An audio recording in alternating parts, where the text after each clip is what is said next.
दोस्तों, I am Deepanshu Sharma. I hope you are doing well. आज हम स्टार्ट करें part 28 that is to create a list of 5 numbers by taking input from the user. हमें user से input लेना है 5 numbers का और हमें एक लिस्ट को क्रिएट करना है। तो अभी हमारे पास एक एम्प्टी लिस्ट है। तो एम्प्टी लिस्ट बनाते कैसे हैं कि हमने लिस्ट का नेम दिया इक्वल टू स्क्वायर ब्रैकेट। तो ये इस तरीके से हमारी एम्प्टी लिस्ट बन गई है। अब हमने प्रिंट फंक्शन के थ्रू यूज़र को एक अंडरस्टैंडिंग के लिए बता दिया कि एंटर 5 नंबर्स की यूज़र को, ताकि पता लग जाए कि मुझे 5 नंबर्स को एंटर करना है। ठीक है, क्योंकि हम यूज़र से 5 नंबर्स इंटीजर टाइप के लेने वाले हैं। उसके बाद हमें यूज़र से नंबर लेंगे कैसे, तो उसके लिए हमें कुछ ना कुछ चाहिए। तो हमने यहाँ पे लूप का यूज़ किया, फॉर लूप। तो फॉर आई इन रेंज, और हमने इसकी अपर लिमिट दे दी 5। तो 0 to 4 तक का लूप चल जाएगा। अब इस लूप के अंदर हम क्या करेंगे, नंबर्स को एक एक करके पहले किसी वेरिएबल के अंदर स्टोर करा लेंगे। तो यहाँ पे हमने ELEM नेम का एक वेरिएबल लिया और हमने यहाँ पे इनपुट फंक्शन लेंगे क्योंकि हमें इनपुट लेना है, और हम इसकी टाइप कास्टिंग कर देंगे इंट टाइप की, क्योंकि हमें इंटीजर टाइप की 5 नंबर्स को स्टोर करवाना है। और किस में स्टोर करवाया, ELEM वेरिएबल के अंदर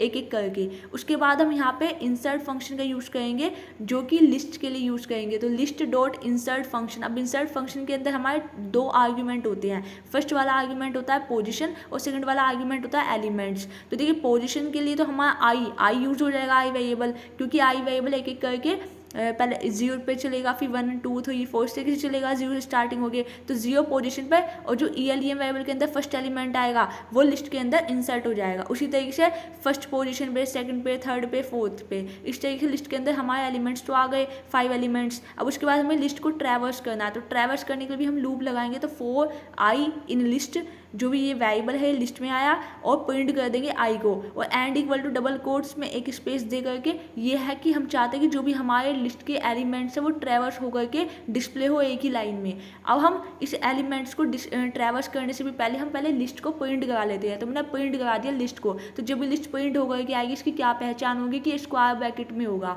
ठीक है, तो आप इसको पहचान सकते हैं कि जब भी हमें लिस्ट क्रिएट करनी है तो वो स्क्वायर ब्रैकेट की हेल्प से ही हम उसको रिप्रेजेंट करते हैं। अब आप जैसे ही इसको पाइथन के प्रोग्राम को एग्जीक्यूट कराएंगे, तो यहाँ पे सबसे पहले पूछेगा एंटर 5 नंबर्स। तो यूजर 5 नंबर्स एंटर कर देगा। मैंने सपोज यहाँ पे एंटर किया है 1 3 5 7 9। तो सबसे पहले एक लिस्ट प्रिंट होकर के आ गई, और फिर लिस्ट के जो भी एलिमेंट्स है वो ट्रैवर्स होकर के आ गए। एक बार आप वापस से इसको जो है एग्जीक्यूट कराएंगे। अगर आप सोच रहे कि आप एक ही लाइन में नंबर्स को इनपुट कर देंगे, ये इस तरीके से कुछ एक एरर दे देगा कि आप एक ही लाइन्स में इतने सारे नंबर्स को प्रिंट नहीं कर सकते, नहीं तो एक एरर फेंक देगा।